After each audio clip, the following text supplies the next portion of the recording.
Perhaps you can sit there and then I can...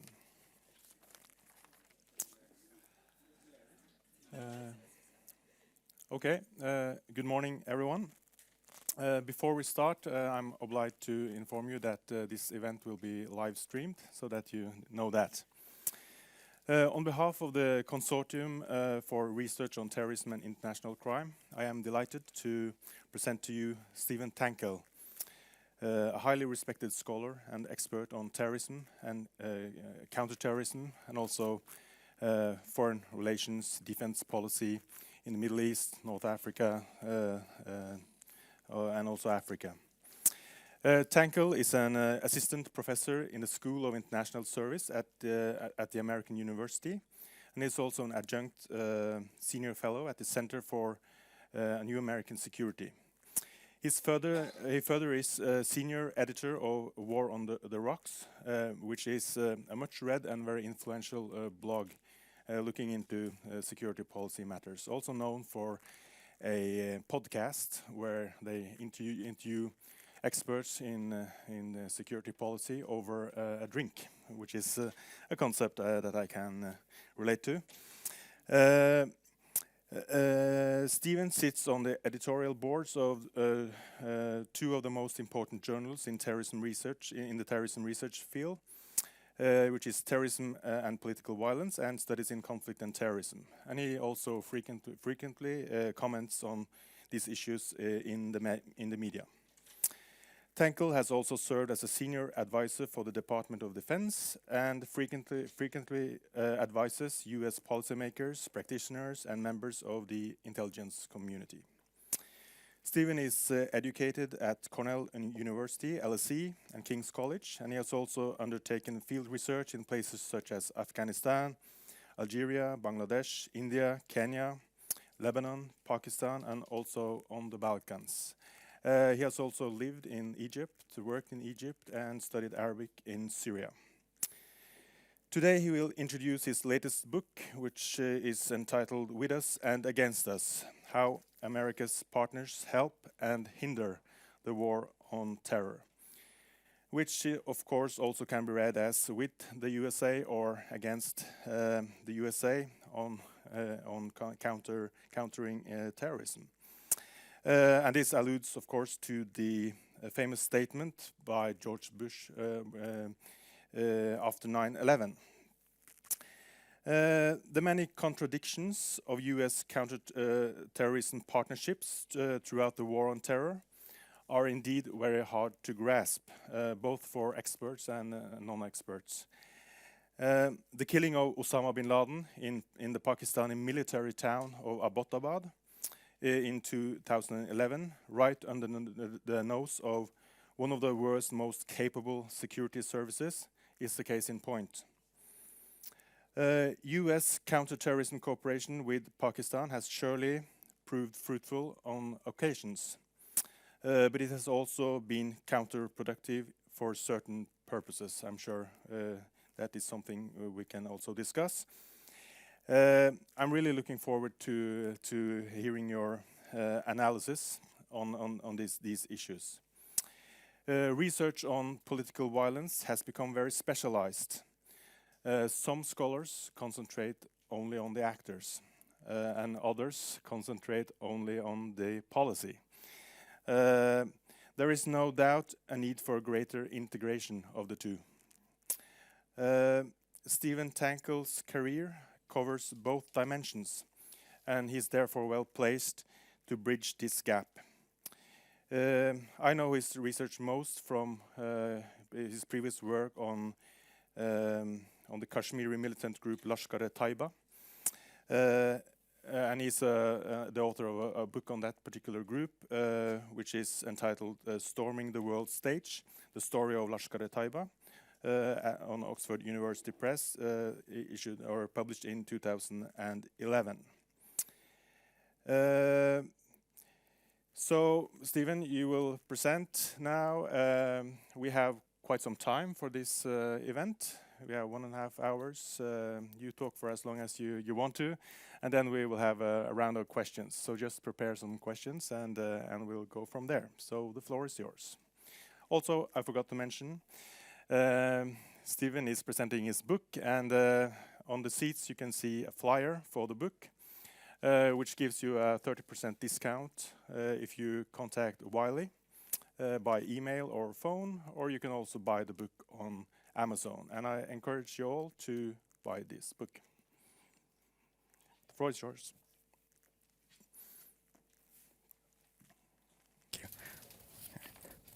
Thank you all very much for coming. Peter, thank you so much for the incredibly warm introduction.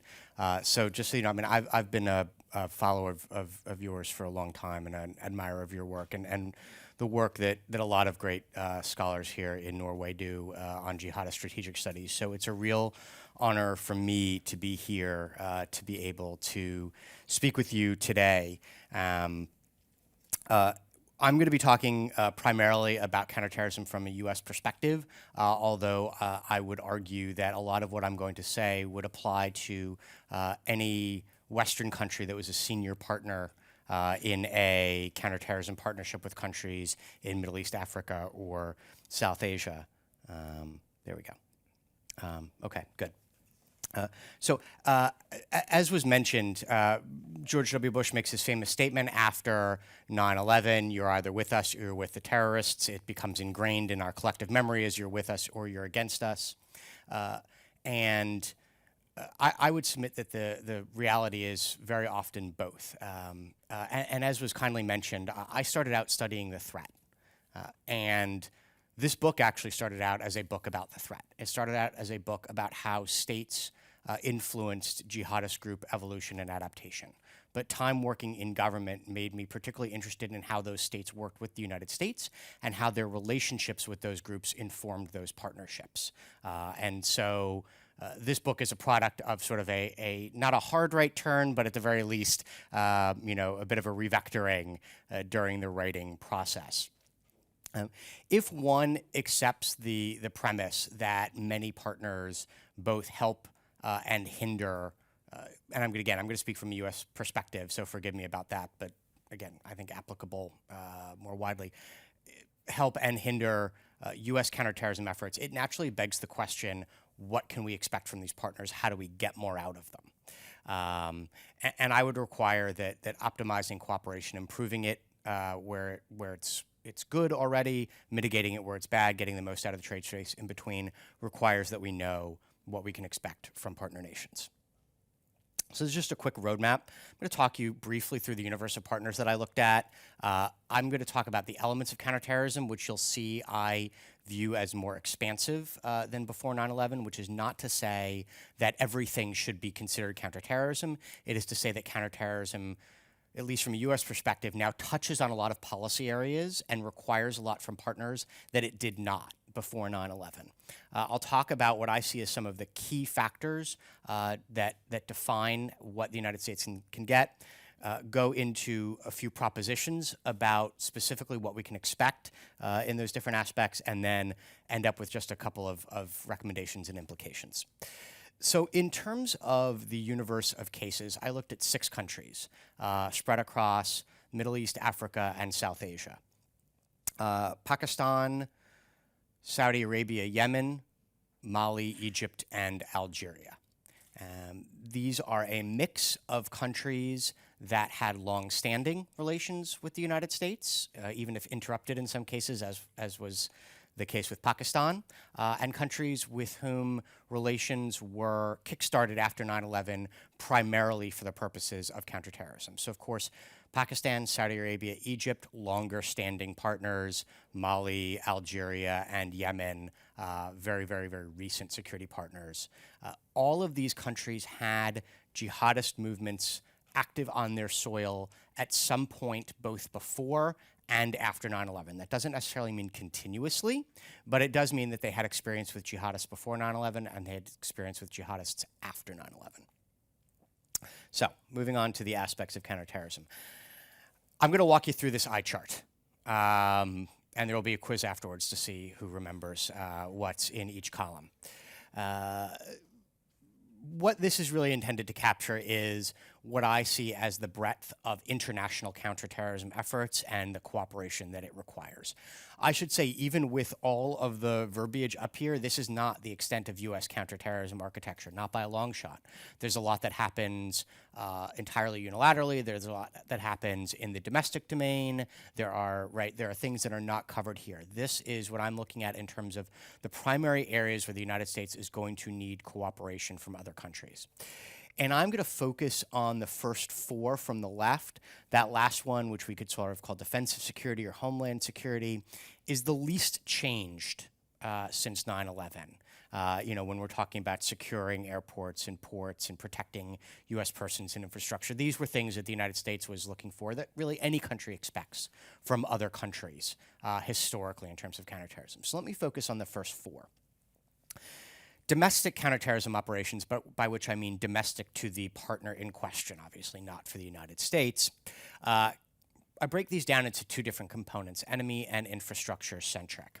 And as you can see here, enemy centric is exactly what it describes. It is targeting the enemy directly, right? We're going to try to capture and kill people. We're going to dismantle organizations, retake territory that's being held for safe haven, disrupt operations.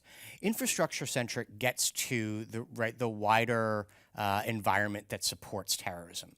So we're talking about things like safe houses or other physical infrastructure that exists. We're talking about, especially after 9/11 and especially in the Gulf, countering terrorist financing. We're also talking about dealing with foreign fighter networks. Again, it's possible to have an infrastructure without having a terrorist group. Right? You can have fundraising, you can have foreign fighter networks. You don't necessarily need to have a terrorist group on your soil. Obviously, very difficult to have a terrorist group on your soil without having an infrastructure. So I think it's important to be clear about the fact that these are not necessarily synonymous.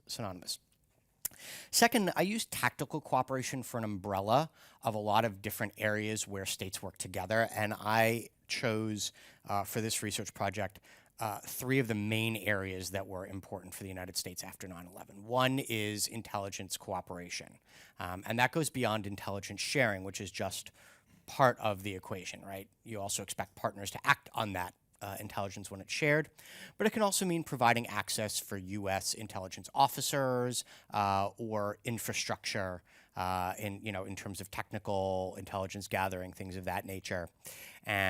And in some cases, right, if you look at an intelligence relationship in terms of at the most basic, you're sharing analysis, and then in the next level, you are sharing raw intelligence where perhaps sources and methods could be compromised. Then a step above that is cooperating to actually run operations together. That's another form of cooperation.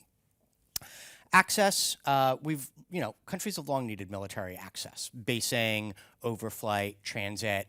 Increasingly, the United States needs that for counterterrorism purposes. In addition, since 9/11, it has also sought permission from other countries to engage in lethal action on their soil, which is to say that under the U.S. interpretation of international law, it is within its rights to drop ordnance on citizens of another country if those people pose a threat to the United States and the country in question is not able or willing to deal with them. That is the U.S. legal interpretation. But as a policy position, the United States historically has sought permission from other countries to do drone strikes, special forces raids, things like that. And of course, we have coordination on detainees, everything from the black sites that were hosted during the first couple of years after 9/11 to detention and interrogation of enemy combatants, renditions, especially a big deal with countries like Egypt. And then accepting detainees from Guantanamo Bay. So what's interesting about the United States is after 9/11, what it is initially looking for people to do is capture militants and hand them over so the United States can incarcerate them. And then once it decides that it needs to close down Guantanamo Bay, now it is looking for cooperation from other countries to take those people from the United States. And this becomes, right, another objective that enters into the fray. And then finally, regional cooperation is a relatively new area.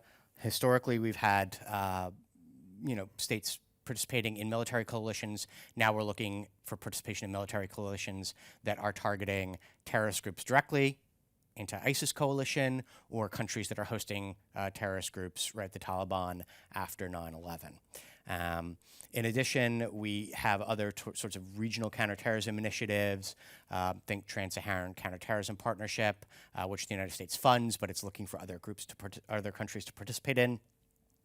And then finally, again, diplomacy is something that is, right, long-standing, clearly predates 9/11, and diplomacy has been important for settling conflicts and civil wars long before 9/11. The difference is after 9/11, it takes on added resonance for the United States because it is trying to settle conflicts where terrorists are active. And so again, another ask that the US is seeking from partners will be Pakistan, help us settle the conflict in Afghanistan. Saudi Arabia, play a more constructive role diplomatically in Yemen or in Syria, right? These are now additional goods that the United States is seeking from other countries. And then finally, domestic counter-violent extremism. CVE is the US term. I know it has different terms throughout the world and throughout Europe. What I'm talking about here are the, sort of the ways in which we keep people from joining or supporting terrorist organizations using non-lethal means, right, without using force. And these can be both CVE specific or targeted, and CVE relevant or indirect. Targeted, you'll see there, is countering ideology, running DRAD programs, things of that nature. Indirect is addressing those push factors, right? Governance reform, socioeconomic issues, rule of law, things of that nature. So, sort of talk you through, this is just put these up here so that you can digest them for a sec. I've sort of talked you through each of these elements of counterterrorism, tactical cooperation, regional, and CVE. Okay, so alliance dynamics and state relations. What do I mean by that? The United States in the Middle East, Africa, and South Asia, and a lot of these countries, is seeking cooperation from states where the threat is internal to the partner and it's external to the United States. And that means that from a partner's perspective, right, and I'm sort of really trying to look at this as much from the US perspective as I am from the partner's perspective, or from the partner's perspective as much from the US perspective, you've got to balance two relationships. You've got to balance your relationship with the United States. You've got to balance your relationship with the terrorist group that is the target of cooperation. And not just the terrorist group that is the target of cooperation, but also, right, the population and how it feels about that group, and also how it feels about the, right, the working with the United States. The United States has various instruments at its disposal, as do other countries, although presumably, right, our checkbook is bigger than most. You have incentives ranging from better relationship and all that entails in terms of U.S. political support to security and economic assistance or diplomatic backing. I should note that one of the difficulties that the United States has had in terms of using security assistance is that it is used both to incentivize cooperation and also to build the capacity of countries to provide that cooperation. Those sound like they are similar, but they are often quite divergent, right? One is intended to build political will. The other is intended to build security capacity. Those are actually two different objectives, and it's important to be clear about what we're using assistance for. The United States has tried to condition assistance in some cases, Egypt with regard to governance and rule of law, Pakistan with regard to its support for certain militant actors. And by conditioning assistance, I mean the way the United States currently does it is called negative conditionality, which is to say, okay, we're already providing you, let's say, $1 billion a year. We are going to withhold some or all of that unless you do these things. Right, so that is sort of it. The United States has introduced the carrot, and then it sort of follows up with what it tries to use as a stick. Does not often work out very well. And it seems weird to talk about coercion when we're talking about partnerships, except you need to remember that Pakistan and Yemen were U.S. partners. And the United States has used coercion against both, beyond conditionality, right? The partnerships were kickstarted with the United States essentially saying to both countries, if you do not help us, we are going to put troops on our soil and help on your soil and help ourselves. And if you get in the way, that's your problem, right? Or as Richard Armitage, the Undersecretary of State, is said to have told the Pakistanis after 9/11, help us or we will bomb you back to the Stone Age. That quote was probably apocryphal. I am told by people at the State Department that Musharraf, the former president of Pakistan, made it up, but you know, I think the sentiment was there either way. Okay, so I want to talk you through two sets of dynamics that are absolutely critical in terms of dictating cooperation and where those instruments I just mentioned are going to be useful or not. The first is the threat perceptions that a partner and the United States face.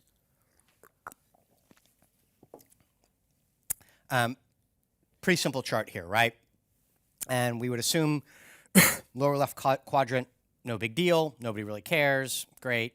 I would argue those are your instances where if you think a threat may manifest down the road in the United States, you actually have time and space to try to build capacity, right? Bottom right, the United States is facing a really, really big problem. How is it going to change its partners' threat perceptions? I will offer some, propositions for that in just a few minutes. But I want to focus on the top two quadrants. Because one would think that the top right is your sweet spot. Great, the United States and its partners share a threat, so everything is going to be okay. I've seen academics, not academics who focus on terrorism, but academics who focus on alliances make this argument, right? Well, the terrorists are the bad guys, so everybody's going to be able to agree that we should cooperate against them. And I've seen U.S. policy make these arguments. If you look at U.S. policy documents, they talk about working with partners against shared threats. Except I would argue it's not so simple. It's a question of how the partner prioritizes that threat relative to other threats and how it perceives that threat, which is how we get into sort of that left quadrant there. I don't have examples to throw up, so I'm just going to sort of talk you through it. Let's look at that top right quadrant and take Yemen, for example, circa 2010. The United States and the regime of Ali Abdullah Saleh in Yemen both face a shared threat from al-Qaeda in the Arabian Peninsula. But that threat would be sort of touching on the end of the arrow there for the United States. Wouldn't be nearly as high for the Saleh regime, right, on the vertical axis. Whereas on the left-hand side, where the United States does not consider groups threats, you would have the Houthi rebels, and you would have the Iraq movement, the Southern Separatist movement, both higher on the sort of the threat matrix for the Saleh regime than AQAP. That's going to impact cooperation because it means that security assistance that the United States is providing for use against AQAP, Saleh is going to try to redirect to use against the Houthis. Same goes for Pakistan. One of the reasons why the United States had trouble getting cooperation against a whole host of groups is because for Pakistan, India...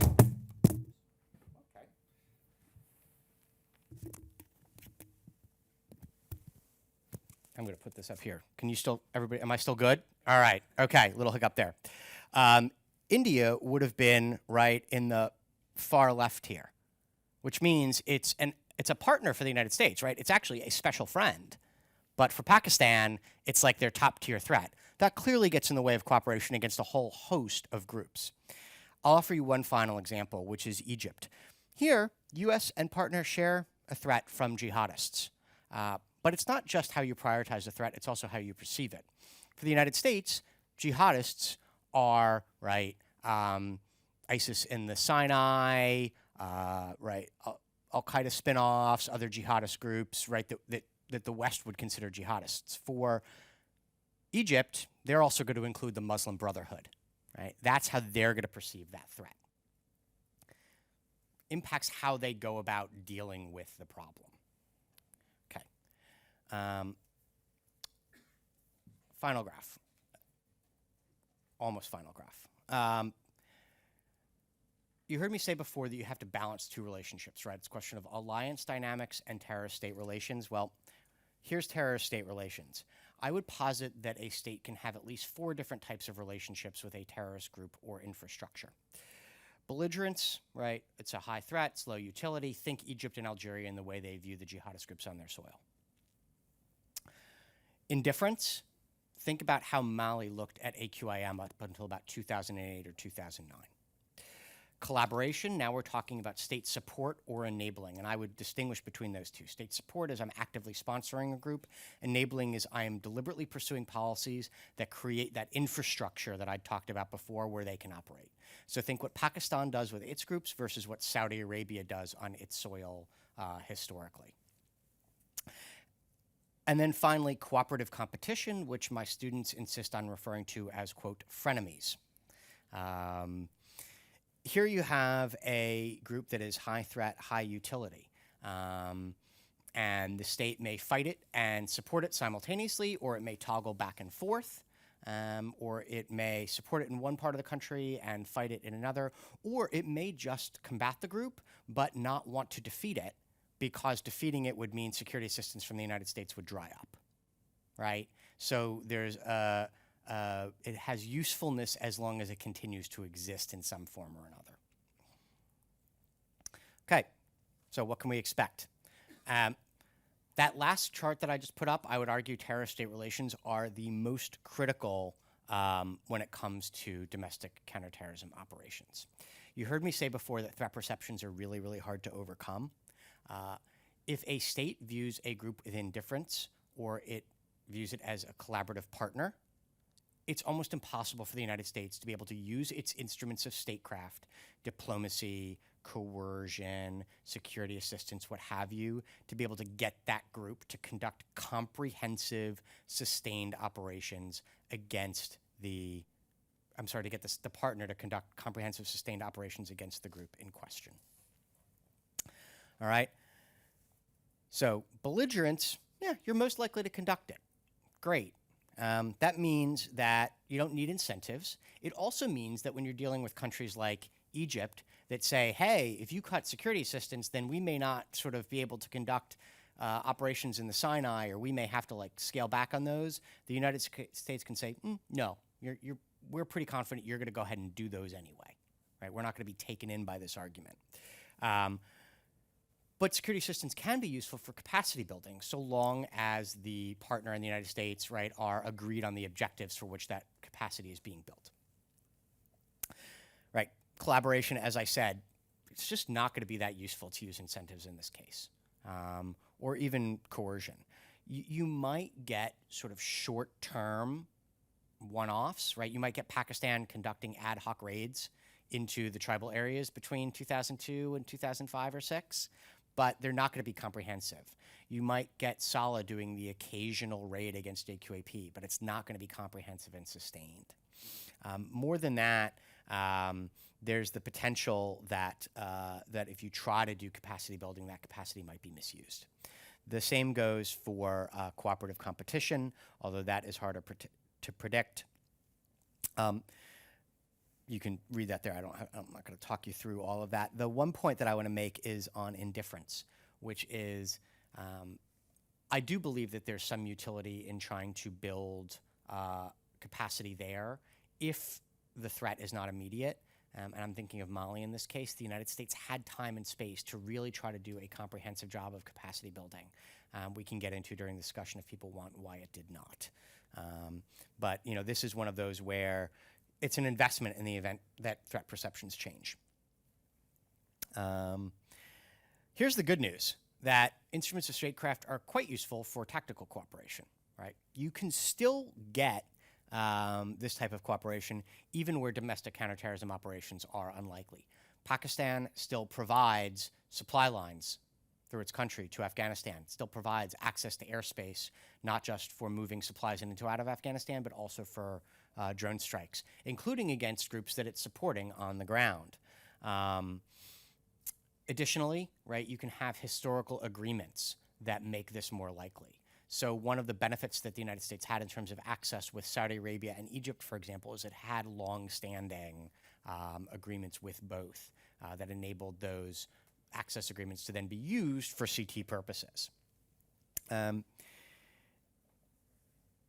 perceptions can enhance this, but they also don't guarantee it, right? There's a flip side to this, which is that it's possible for the United States and another country to share threat perceptions, and that country to not necessarily want to offer these things as well. And here I'm talking about Algeria. So the Algerians, right, from a strategic culture perspective, are just never going to allow foreign forces on their soil. They're never going to provide military access, right? There's a long sort of history within the country of being against right, colonial oppression, and so the idea of Western forces on Algerian soil would be anathema.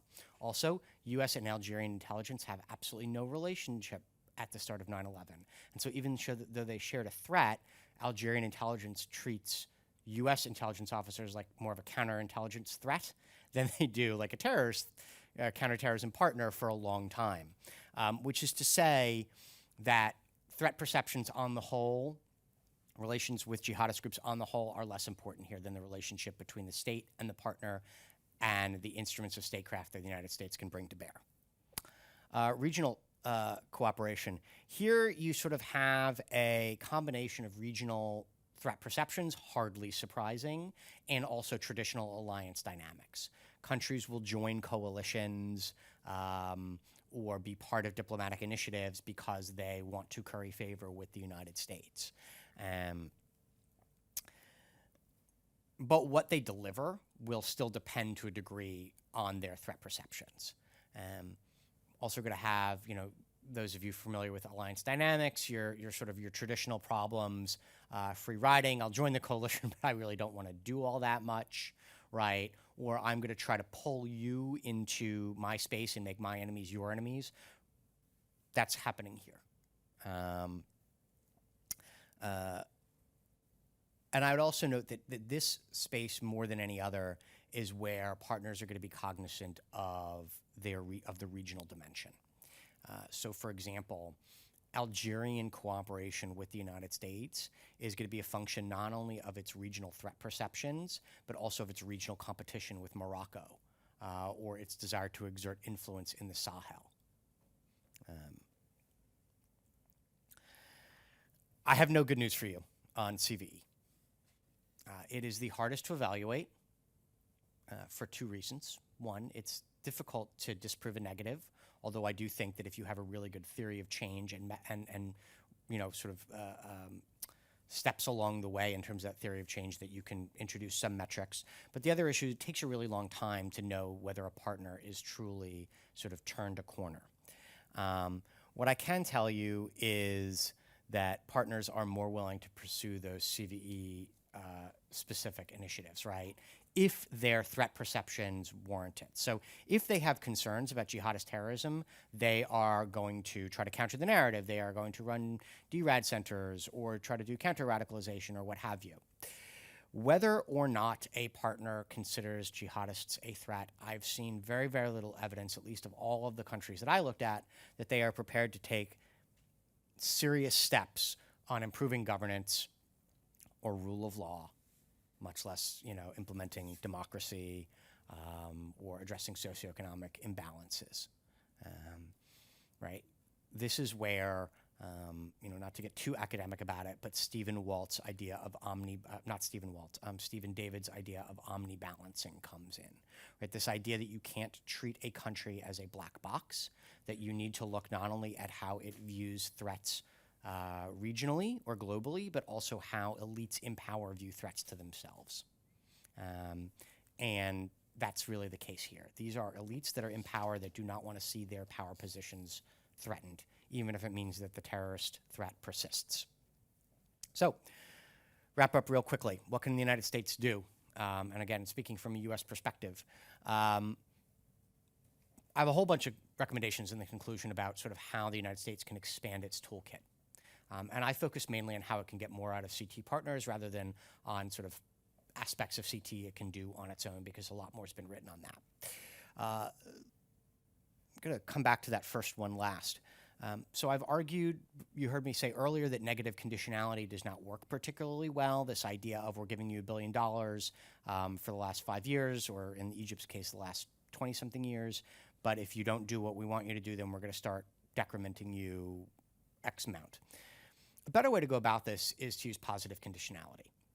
Right? Think of the way that things have worked in the development space. The US has the Millennium Challenge Corporation, for example, where it will say, listen, we're going to negotiate with you some new steps that you're going to take, and we're going to agree on the metrics ahead of time.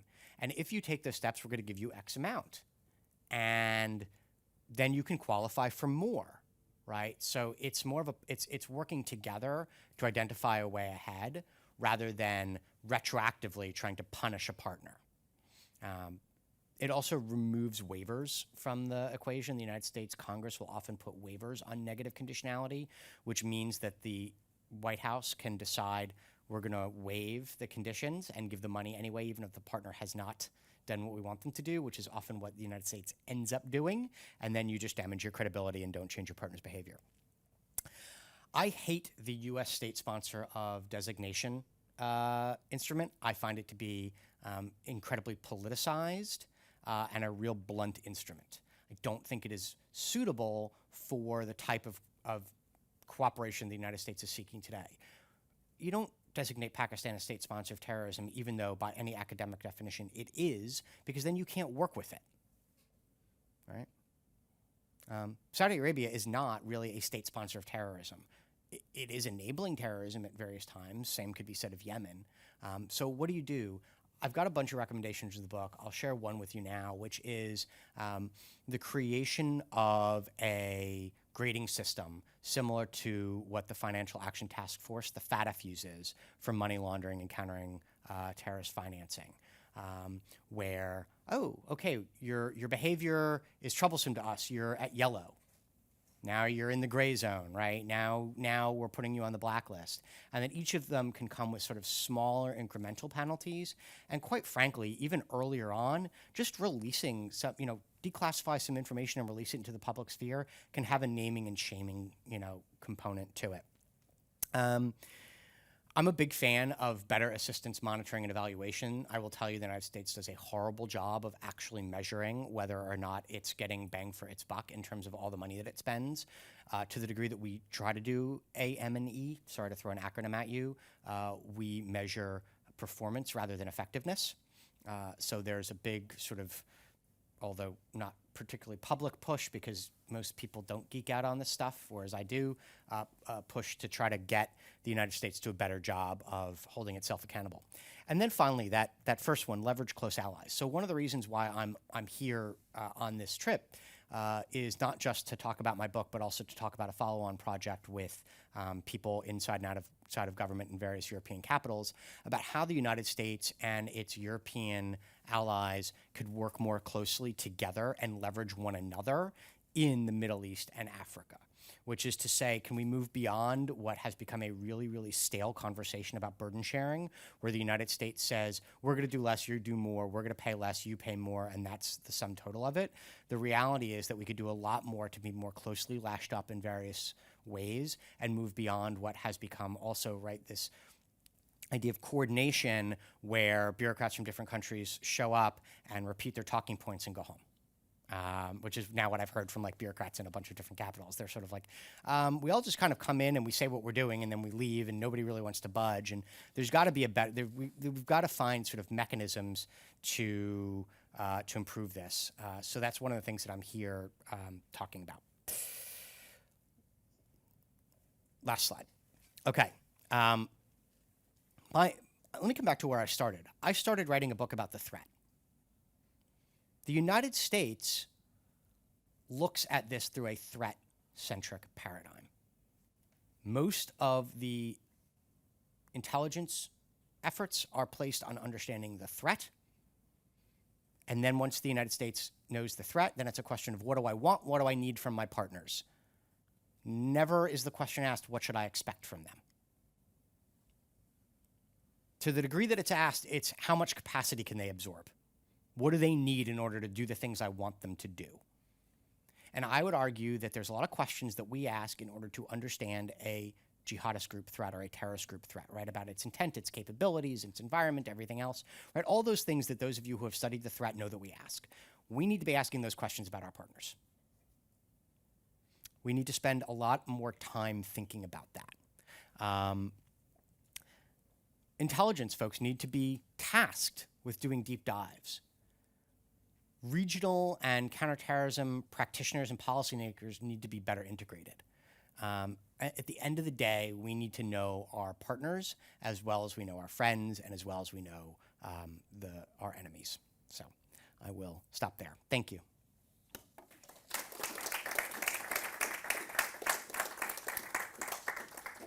Thank you very much, Stephen, for this talk. Now we have time for some questions. So I think we can take 3 and 3 Great. questions. We also perhaps could take a break after some time. But Sure. still we start with 3 questions, so please. Hi. So I'm thinking about this. I'm thinking about. Can you just tell me your name also? Hi, my name is Anders. I have a master's degree in international security, and I'm also the president of IATA Norway. So I'm quite interested in this topic, and I was thinking about conditionality and the difference between negative and positive conditionality.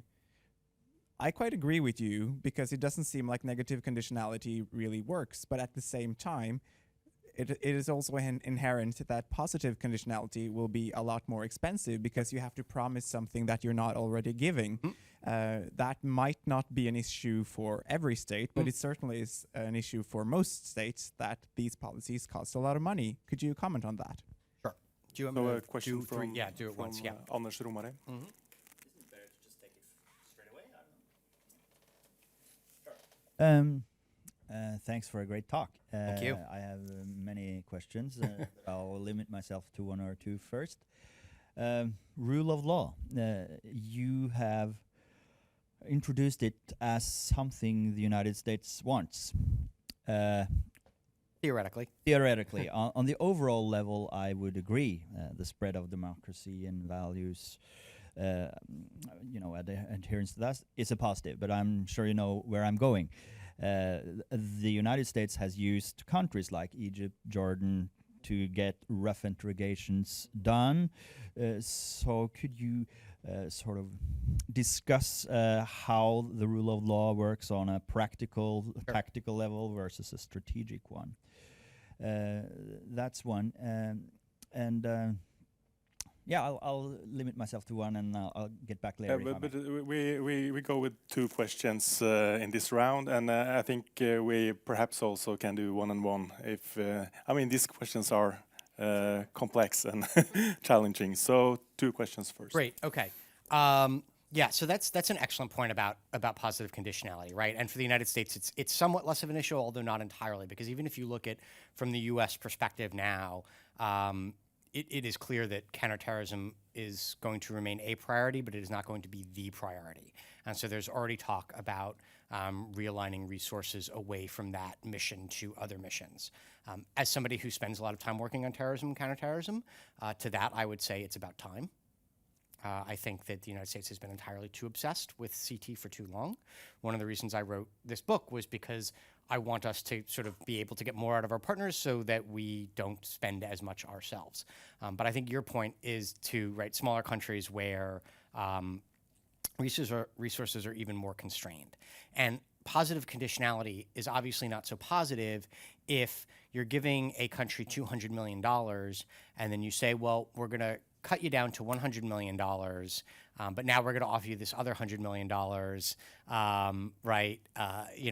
but we're going to want to sort of negotiate it, and it's going to be positive and things like that. So that's going to be seen as a cut, which is a valid case. And there's no easy way around this because we can't print more money on trees. Or we could, but it's not going to be particularly helpful. So I would say a couple things. One, I believe that a lot of money that is currently being spent globally on counterterrorism is not being well spent.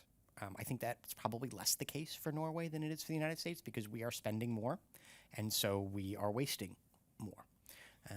But I am a proponent of, at least from a CT perspective, narrowing the field in terms of the countries where the United States is spending money, which is to say, I would rather any country spend more, right? In country X, right? So I'd rather Norway or the United States or whoever the senior partner is spend more in one country than sort of spread that around and get less bang for its buck. Now, here's where that gets complicated, is that assistance isn't only used for counterterrorism purposes, right? Assistance is used for influence, for access to individuals, for a whole host of other reasons, which is where that idea of assessment, monitoring, and evaluation comes in. I think that right now, the way that assistance is used, and I can speak mainly from a US perspective, is that we tend to sort of double dip, right, in terms of what we're doing. It's like, I'm spending this assistance because I want to build capacity, but also get influence, right? Or it has a CT purpose, but it also has this other purpose. And we need to be more clear about what it is that we're spending money on. And then you've got your CT pot. And I think that enables you to be a bit more judicious in terms of where you spend it. But here's the other thing. I don't think that we, and I'll speak from a US perspective, but even Norway should be afraid to say to a country, look, we're going to rethink how we're doing assistance to you. We've been giving you this money, and it's a bit of a blank check, right? And we're not going to do that anymore. We're not going to cut the amount, but we want to work with you, right, in terms of where this money is going to go ahead of time in a more thoughtful manner. And, by the way, if you perform really well and hit these benchmarks, there will be more for you. That's, I think, another way of going about it. Again, from a U.S. perspective, we have, I believe, become locked in to this paradigm of any reduction in assistance is a quote, sort of is seen as abandonment, and we let ourselves be taken in by that, and I think we need to move away from that. But from your perspective, without knowing what your budget looks like, I would argue that I think part of it is a question of being parsimonious in terms of, right, who you're going to be spending money on. But part of it is also just frank conversation with partners where you don't feel like you're getting a good return on your investment, right? If you're not getting a good return on your investment, then you've got a couple of different options. Stop spending money entirely, use negative conditionality, or use positive conditionality. And to my mind, in those, right, if those are your three options, positive conditionality is not it's not a panacea, but it's the least worst option. And I think oftentimes policy boils down to what's the least worst option. Does that help a bit? Okay. All right. Rule of law. Please state name and affiliation. Yeah. Rule of law. Yeah. There was another question. Oh, okay. No. Okay. Yeah. Sorry. No. Sorry. Rule of law. Rule of law. It's a great question. It's an important question. I think a little bit of historical context is important in terms of how the United States has approached rule of law as part of its counterterrorism efforts. First of all, the desire to improve rule of law is hardly like a post 9/11 phenomenon, right? I have this conversation with colleagues of mine in the diplomatic corps and State Department and USAID, which is the development entity that is attached to state, all the time, which is that, right, CVE practitioners are talking about rule of law like it's some new thing. And I've got colleagues who are like, I've been working in rule of law for 30 years. You guys have just relabeled something that we've been doing as CVE. And in some ways, they're right. So there have been ongoing efforts to improve rule of law that the United States has been part of in one way or another for a long time. But of course, the United States has, on the one hand, talked about the importance of democracy and rule of law and what have you, and historically, and this was especially true during the Cold War, not walked its talk. Right, during the Cold War, the United States had what we called the friendly dictators, which is as long as you sort of keep communism off your soil, we really don't care what you're doing on it. That changed to a degree after 9/11. Because suddenly the internal became a threat for us, right? It was not a major threat for the United States if Egypt repressed its people before 9/11, or if Saudi Arabia repressed its people before 9/11, or Algeria, or what have you. But after 9/11, right, these repressive conditions were seen as breeding terrorism. So again, I come back to their internal became our external threat. And so hence the push after 9/11 for political reform. That initial push, as you probably well know, did not focus on rule of law and governance. Bush made a push for democracy, but it was a really, I would argue, a surface level democracy. Everybody go out and vote. We're not going to address sort of the nitty gritty of governance. We're not going to address sort of repression and civil liberties and civil rights and things like that. We're more interested in sort of top-down change in terms of how people are elected and that democracy push, which most scholars will tell you is a bad way to go about this. Because you actually can end up with heightened conflict, and if you don't have sort of a strong foundation in terms of governance and rule of law, then even if you get a democracy, it's not necessarily going to be sort of a democracy that works for everybody, right? We have in our Federalist Papers in the United States, the tyranny of the majority. And of course, Bush takes his foot off the democracy pedal around 2005, 2006. The Obama administration is really the one that makes a push for governance and rule of law. Closes down, makes closing Guantanamo a priority, even though it doesn't close it, outlaws black sites, puts a stop to, some forms of rendition, tries to empty out Guantanamo Bay, signs the executive order outlawing enhanced interrogation techniques, right? There's a large push by the Obama administration to bring back sort of respect for rule of law. And I should say that some of the Bush administration's practices, like Guantanamo, like harsh interrogation techniques, are actually seen as having encouraged other countries to do likewise. So, for example, one of the vignettes I have in the book is about how the Egyptians get harder on some of their people around the same time the United States is introducing these policies, because it's sort of like, oh, great, they can't talk to us about what we're doing given what they're doing, right? So Obama is putting these reforms in terms of U.S. policy in place for a couple reasons. One, to try to restore what he believes is sort of, poor U.S. credibility globally. Two, doing that to try to get other allies and partners, especially in Europe, to work more closely with the United States. And three, to set an example for countries like Egypt, Algeria, what have you. Now, in practice, the short term almost always takes precedence over the long term. And this is the issue, is that when there's, policymakers are lurching from crisis to crisis, and the person in the Oval Office, no matter who that person is concerned about a potential attack on U.S. soil or an attack on U.S. citizens overseas, there is, I think, a knee-jerk reaction to give preference to harder term security cooperation at the expense of rule of law and governance and other reforms. And so even though I would argue that the Obama administration continues to make a push for that throughout the 8 years when it is in office, including backing, the protesters in Egypt, trying to make common cause with a Muslim Brotherhood-led government, moving Salah out of office, what have you, it is imperfect at best.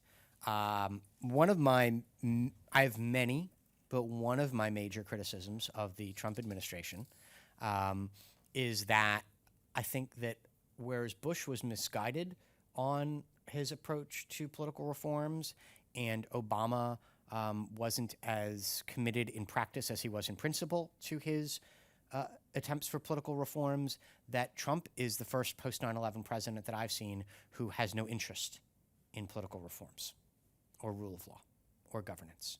And that, I think, sends an incredibly dangerous message. So even though I think there's a lot to criticize from the Obama administration, I would, and this is not to be a cheerleader for them, I would say that I think at least making that effort is important, because what has happened now is to sort of essentially give U.S. carte blanche to autocrats around the world to do whatever they want to their people. And that is, I think, A, dangerous in and of itself, and B, bad CT.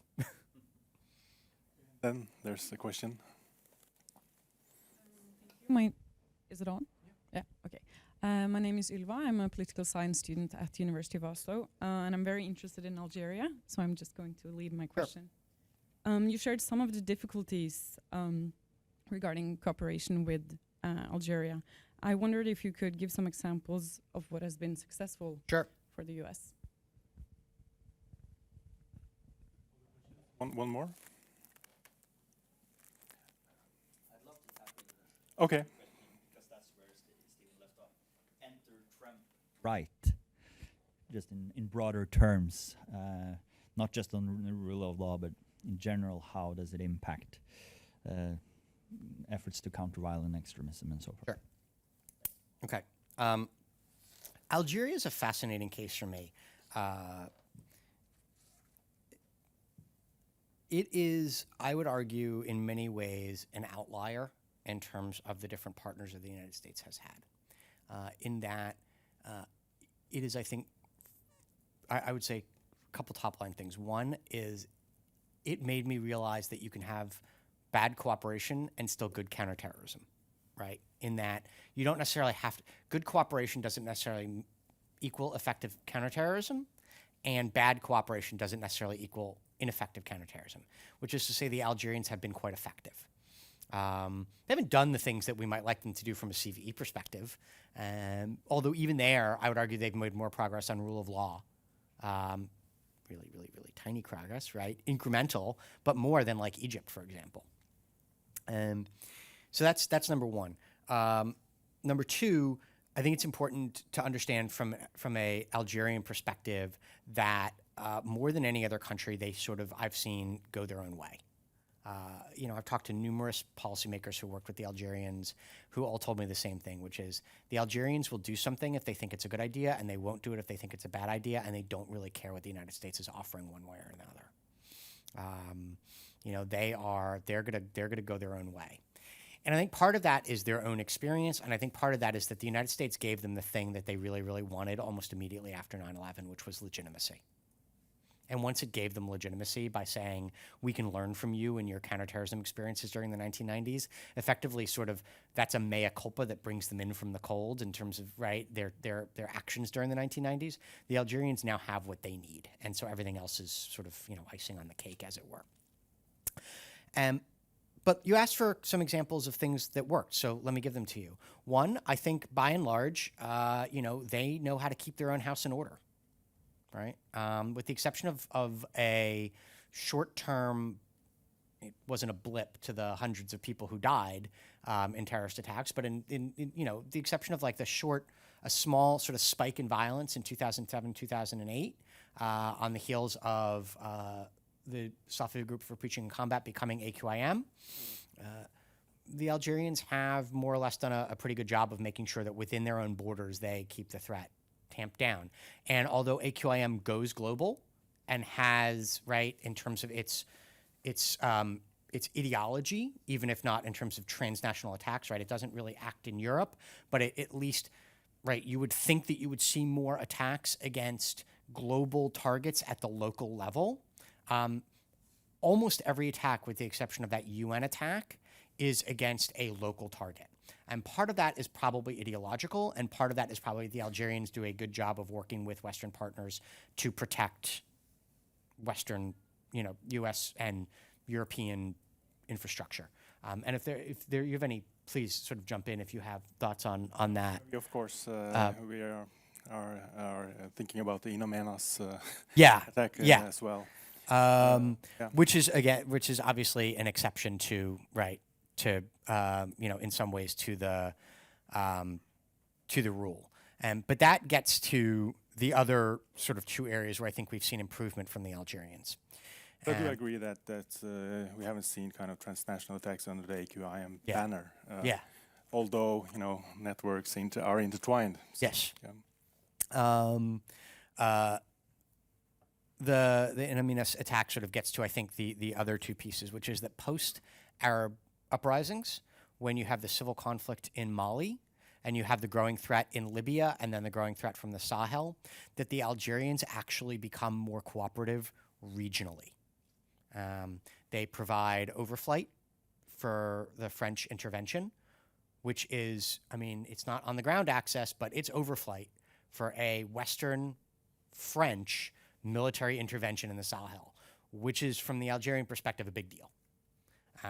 They may have even put some of their own forces on the ground in Tunisia to train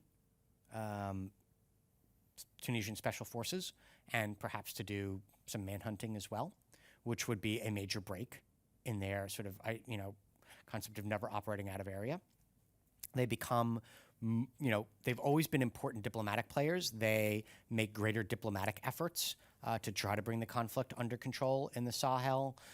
They begin to take part in more regional capacity building, although still not to the degree that we might like. And then the final point that I would make is that they were a uncooperative intelligence partner for a long time, and that also, from people I've spoken to, changes after 2011. You get more intelligence sharing and more intelligence cooperation, right? And that is probably partially a function of the threat and partially a function of the fact that the United States have been trying to work with the Algerians for 10 years by the time that threat manifests, and so you've built patterns of cooperation. Whereas, in contrast, U.S. intelligence with cooperation with Tunisia is quite bad after 2011. Even though there's a shared threat and now, right, like a democratically elected government and everything else, those intelligence agencies don't have a history of working together. They haven't built good patterns of cooperation, and so, right, there's a steeper curve.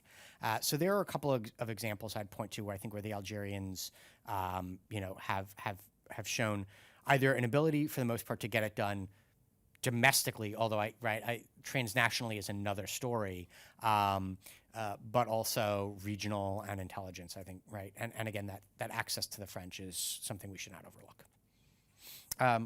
And you just sort of wanted me to expand on where things go under with Trump. Yeah, I mean, look, if I could predict where things go under Trump, I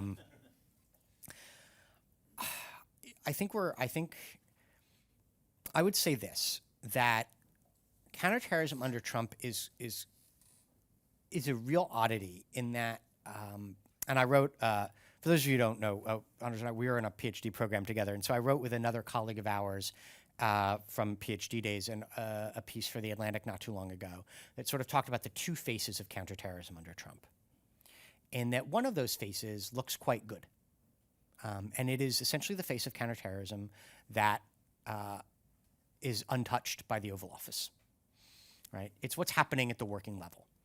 We've been doing CT and CVE and all of this for a while now. So even if we don't do it as well as we could, we've been doing it for a long time. And so at the working level, you have a lot of people that are still really committed to the mission, bought into that more expansive eye chart that I put up earlier that includes not just capturing and killing the enemy, but also trying to address those risk factors for radicalization, right? I meet with those folks at the State Department, at NCTC, even at DOD, right? There's still at the working level a commitment to this. So even though the budget that Trump put out didn't sort of account for that, at the working level, there's still interest in it.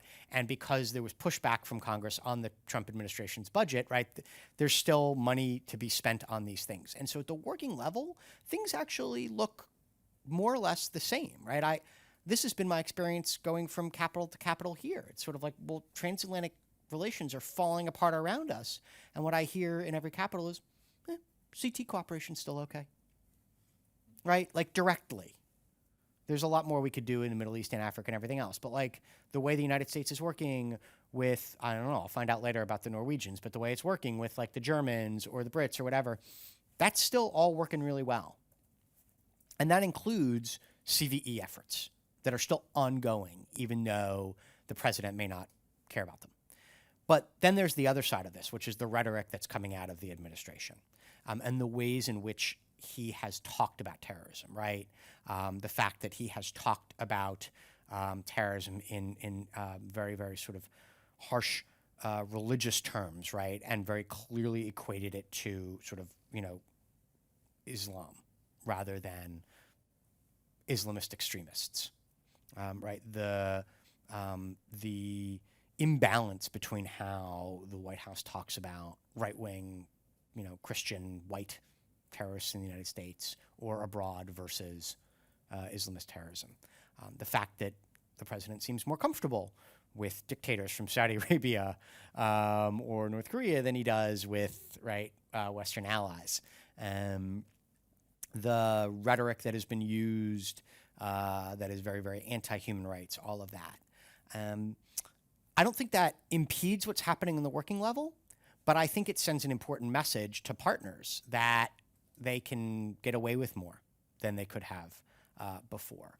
And I think, right, it potentially, we don't have great measurements on this yet, but it potentially fuels radicalization. I think the bigger issue from a U.S. perspective, from a CVE perspective, and I'll end on this, is going to be the cooperation the United States gets domestically, which is to say that what Trump is doing may not necessarily drive more Muslim Americans into terrorism, but I think it certainly makes it harder for the United States to get cooperation from Muslim communities, right? Because the inherent deal that the way the United States works is you abide by our laws and cooperate with our law enforcement, and we treat all of you equally, regardless of race, creed, color, religion, what have you. And so once that deal starts breaking down on one side, then you should expect to see it break down on the other.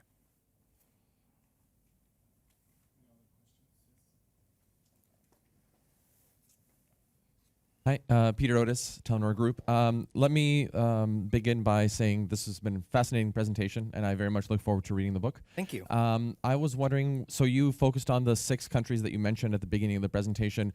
Would you be able to use the same framework maybe to talk a little bit about the U.S. relationship with European allies or with Western allies more broadly, and some of the challenges, and then how to best think about that? Yeah. So is this still on? It's not. That's fine. That's okay. I was just going to put up the. No, you're fine. I don't really. It's not critical. I was going to say, right. I had those two 2x2s, right? Because any good academic, you have to have a 2x2. I went into my book incubator, which is like the murder board that they do for folks at AU, and I didn't have any 2x2s, and I left knowing I had to have some sort of a graph. So. There we go. Even though I'm not a political scientist, I'm a social scientist, I have to have it. So I would say this one has less relevance, right? Because for the most part, right, European countries are going to view terrorist groups almost entirely in the belligerence category. And I would say that this has less relevance, because we're talking, it's less trying to use security assistance to incentivize action and more about how we, and one of the things I'm here talking with folks about is how could we do a better job of at the strategic level, and then really sort of having that move all the way down to the tactical level, integrate what we're all spending in terms of security assistance. Again, not coordinating my training program with your training program, but strategically, how does what we're doing fit with what you're doing and vice versa? So I think this is less important, right? Because we're not going to build your capacity for CT as much, although we are going to be helpful in some ways with regard to intelligence and things like that more recently. This is where I think it gets absolutely critical, which is that we face shared threats, but it's the way in which we interpret those threats, not just perceiving their causes, but also geographically. And by that I mean, for the United States, it is still an internal and an external threat, and there's a heavy emphasis on the external component, I think sometimes to our detriment. And I say that as a guy who works almost entirely on the external component. So might talk myself out of some projects there, but I think it's still the case that we focus too heavily on that. Here in Europe, my strong sense is that even though the EU has talked about, right, a continuum from internal to external, that in reality, you're really talking about an internal threat with an external dimension. And there's much more focus on the internal. And so that, I think, becomes difficult. And that's how you get the United States constantly hectoring, do more, do more, do more in your neighborhood, right? Tunisia, Mali, Libya, what have you. And Europeans sort of saying, look, we're limited on resources, and we see the threat as primarily being internal. We're worried about foreign fighters, but that's a individual issue, right? That's where tracking men and women and, God help us, right, children coming back, and what are we going to do with all of these people, rather than we need to utterly defeat AQIM or AQAP or what have you. Whereas the United States is still in this mindset of these groups must be defeated, right? There's this global movement that has to be defeated. And so I think that's really an important distinction, is that internal versus external, that individual versus group. And then, the fact that I think Europeans are, see the threat in some ways through a longer term prism than the United States, right? There's more of a commitment to rule of law and governance and other things here, which gets to the solutions that you're interested in as opposed to the solutions that we say we're interested in. Which is, again, I think that, right, there's some places where we're just going to have to agree to disagree. But there's other places where we could probably do a better job of deconflicting strategically rather than just like deconflicting, like I'm going to spend money on X program and you're going to spend money on Y program. And so that's one of the things that I'm really, really keen to explore. Does that sort of get it how I think this fits for us? Yeah, great. The opportunity please. I had to ask a question as well. Approaching 20 years of war on terror. I mean, the problem is just getting bigger. Are we looking at is this whole project a failure, right? That's the big, I just want your assessment of the big trends.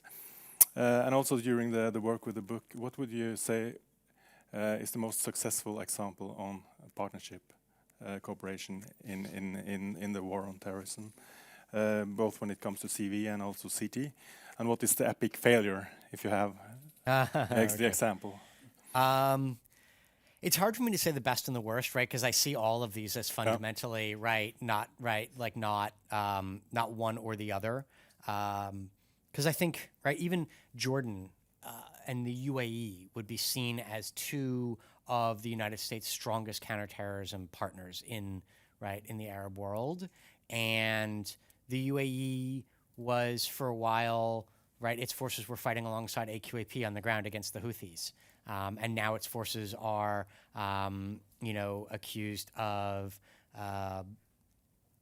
torturing people in prison, in detention centers in Yemen. And the Jordanians, I think, are incredibly helpful out of area. But every time the United States tries to cooperate with them on sort of how to keep a handle on things internally, their answer is give us more of F-16s, right? That's a bit flip, but those are, to me, two models of like really, really good partners. And even that, right, you can find some downsides. Look, I think the best partners are obviously going to be European, or the best, partners are going to be European allies. In the regions. Right? But in the regions. But in the regions, yeah. So I would say, Jordan and UAE stand out, are always the two that have stood out for me as the two I think the United States sees as the most reliable and committed, right? And including, they actually had forces on the ground in Afghanistan, right? That's a big deal. But as I said, even there, no partner's perfect. And by the way, I think you could write this book from these partners' perspectives as well about how the United States helps and hinders what they're trying to accomplish. I want to put that out there. I'm an American. I'm trying to influence U.S. policy, so I'm writing, right, and I'm trying to inform people around the world about U.S. policy. But I think it's important to state that you could look at this from the Jordanians' perspective, and they'll have a different take on that, right? The Saudis, the Pakistanis, what have you. In terms of I don't know that the United States has gotten much at all out of Egypt, frankly, other than intelligence cooperation and rendition, right? Other than that, what is, and those are important, but at what cost? There's other reasons for that historic relationship, including the the Israeli-Egyptian peace treaty, although I am one who questions the assumption that the Egyptians would break the peace treaty if the United States stopped giving them assistance every year. I think, probably I would want to do, I've argued for we really need to rethink whether that's still the case. But I would point to that as this is a long-standing ally or partner that doesn't show up really regionally, keeps its own house in order, although couldn't keep the Sinai in order because when it had a small little blow up in 2000, poor choice of words, 2005, 2006, it responded with overwhelming indiscriminate force rather than sort of, a more measured campaign that might have solved this problem, and then now we have a coup. From a counterterrorism perspective, this is not helpful.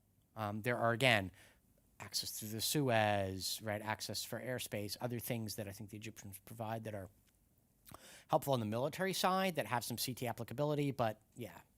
And one wants to say the Pakistanis, but look, at the end of the day, Pakistanis are still providing access to Afghanistan, right? They are, to me, and they allowed the United States to conduct a lot of drone strikes that essentially decimated core al-Qaeda. The Pakistanis are, in some ways, to me, the most helpful and the most hurtful, although the Saudis may also, right, be competitive. The chapter is titled Arsonist and Firefighter for the Saudis.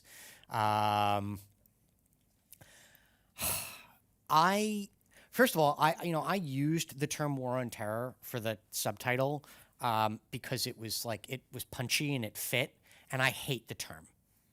So I want to be clear about that. The use of the term is more of how can I sell books, not an endorsement. I'm just going to be completely frank about that. With us and against us, how America's partners help and hinder its efforts to get, to achieve its counterterrorism objectives in the Middle East, Africa, and South Asia did not have the same ring to it. So I don't like the term. And I think the term has been, I think there's been a need for military force in some cases, but I think the term has been distinctly unhelpful in terms of the expectations that it has set for the United States, not just in terms of how it should go about waging this war militarily, but also from a temporal perspective, right? Law enforcement is something that we see as never-ending. Wars end. And we shouldn't be viewing this as something that is going to end with defeat. And that's something that we say all the time, but yet we still sort of approach it that way. If this is truly going to be another 20 years problem, which may be the case, then it is very clear that the way the United States has approached it, and this is something that I think the United States has increasingly realized, Obama realized it, right, and certainly policymakers now are realizing it, it's simply not sustainable. It's not sustainable because there's other threats out there that are bigger, and it's not sustainable because the way in which the United States is approaching it means that we can't sustain gains. And this is where the idea of by, with, and through originally sort of came from. The Obama administration saw working with partners as helping to make counterterrorism sustainable in two ways. One, by sharing the costs and the risks. But two, that it would give local governments ownership over the fight and introduce non-military dimension to this, such that when gains were made on the ground, the locals could fill that space, right? And you wouldn't have a vacuum. But, as I said earlier, that was in theory, and we haven't necessarily seen that executed in practice. And we've had a lot of trouble getting governments to fill the military the vacuum created by military action in ways that are helpful. Because there's a lot of ingrained structural factors, right? Elites in power positions that don't want to give that up, don't want to do these things, right? It presumes that the Egyptians want to treat the Muslim Brotherhood as a political problem, not a security problem. It presumes that they want to do socioeconomic development in the Sinai and introduce governance reforms rather than just kill everybody, even if it means they're an incubator for the next generation of jihadists. It presumes that the Pakistanis will see India as not a huge threat and the Pakistani Taliban and al-Qaeda as a bigger threat. And governments have a funny way of deciding what is and is not in their interests. So to my mind, we need a fundamental rethink of how we approach this. And I think that's happening more here because of the way that terrorism is tied to migration, right? And so the view towards stabilizing fragile states is a bigger issue, for you than just sort of narrow counterterrorism. And that's beginning to be talked about in the United States, right? So USIP, the U.S. Institute of Peace, has a new program on countering extremist groups in fragile states. I'm talking with other folks about various endeavors along these lines. But this is, again, a long-term scenario, and that's, I think, going to require the United States to neck down its objectives for what it's going to accomplish in the counterterrorism space. And if there's one thing it's that we're really bad at, it's sort of reducing our objectives, right? We often, from the U.S. perspective, I think, come with a maximalist set of objectives that are not achievable. And I think we're going to need to rethink that. Anders,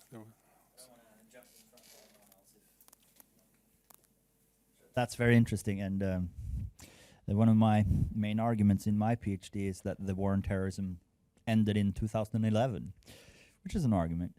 But the running of terrorist lists, could you expand a little bit on that? You said, it's a sort of a dichotomy. You're either on it or you're off the terror list. I think that thinking is sort of instigated by the United States State Department Global Terrorism Report, but the EU has a list and the UN has a list, so it's sort of just how you categorize the world. And as a short little anecdote about that, Norway refused to join the EU list, which included the Tamil Tigers. And there was, of course, a political reason for that, because we wanted to be a peace broker on Sri Lanka, and that's impossible if you start terrorists use it on that side and the government use it on the other. So could you expand a little bit about how the lists work and how that sort of defines terrorism globally? Sure, absolutely. So first, let me be clear. I was talking about the state sponsorship of terrorism list, which is a list that is used for states, not for terrorist groups. So let me first talk about that, and then I'll just clarify that for folks who may not be tracking on it, and then also come to your question about terrorist groups. So the United States maintains a list of countries that it designates as state sponsors of terrorism. And what that means is that you cannot provide any sort of military assistance to those countries. There are sanctions imposed on those countries. It is quite isolating from a military security perspective. There are currently 3 countries on that list. Iran, which is a state sponsor of terrorism, Sudan, which is no longer a state sponsor of terrorism, and North Korea, which is not really what we would think of traditionally as a state sponsor of terrorism. Sudan has not been taken off primarily because the United States does not want to lose leverage with it with regards to its human rights violations. Now, I think that Sudanese human rights violations are abhorrent, and I think that Sudan should be held accountable for that. I don't think that designating it a state sponsor of terrorism is the way that you hold it accountable for that. It politicizes the list, right? The state sponsorship of terrorism list is number one. Number two, it doesn't really get at the problem itself. Number three, we've had a hard enough time getting agreement on terrorism. We still don't really have an agreement on that term because it's just a term that we sort of throw around as a pejorative. And so I think that when you use it in a politicized way like that with Sudan, it just adds to the fact that terrorism really has no meaning anymore. It's something that I call you that. It's a bad name that I call you. The same is true for North Korea. The United States took North Korea off the list as part of a negotiating mechanism when we were trying to get a nuclear deal a number of years ago. And it was put back on the list earlier this year, primarily as a way of gaining leverage against it again for negotiating purposes, right?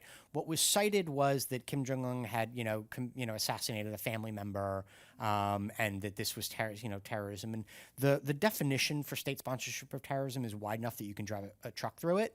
So that sort of passed muster.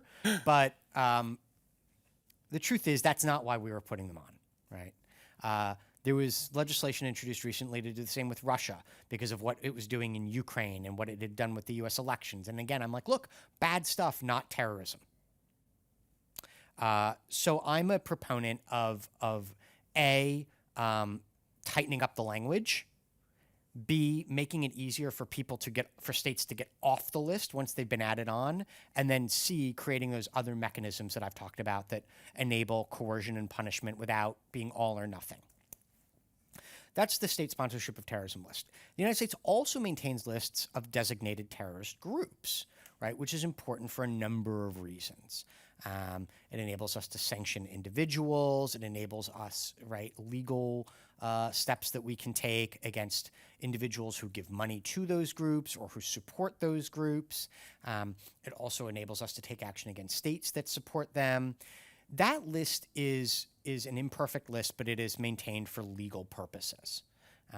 That's why the United States maintains that list of designated groups. And there's politics there too. I remember the fights over whether or not to designate the Haqqanis, because that would make it harder to negotiate with them, and it would, potentially hamper U.S. relations with Pakistan, right? The same has, been the case with the Taliban with a different outcome. But this is really, I would look at this actually less through a political prism and more through a legal prism, which is if you want to be able to prosecute somebody for material support to a terrorist organization, then you need to designate a terrorist organization. And so the United States uses this often for its own domestic law enforcement purposes, and also for sort of how it cooperates with countries around the world and with the UN, with others, vis-a-vis those groups. I don't think it's perfect, but I have fewer problems with that list than I do with the state sponsorship of terrorism list. Obviously the United States may be more forward-leaning in some cases than the EU or what have you.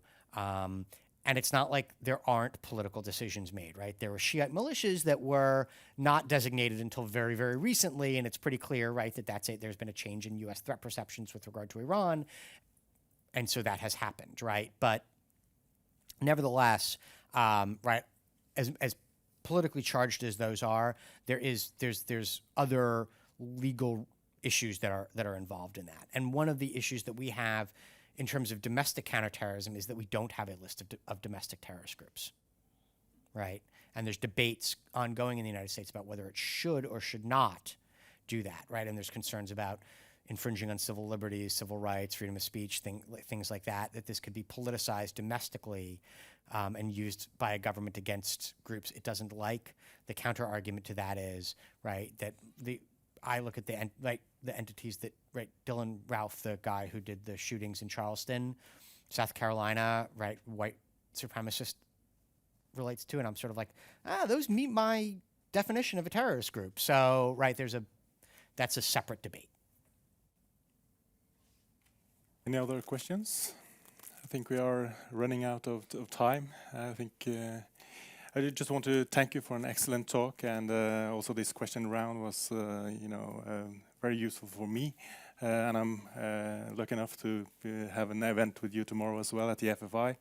So I think we just should thank Stephen for his talk.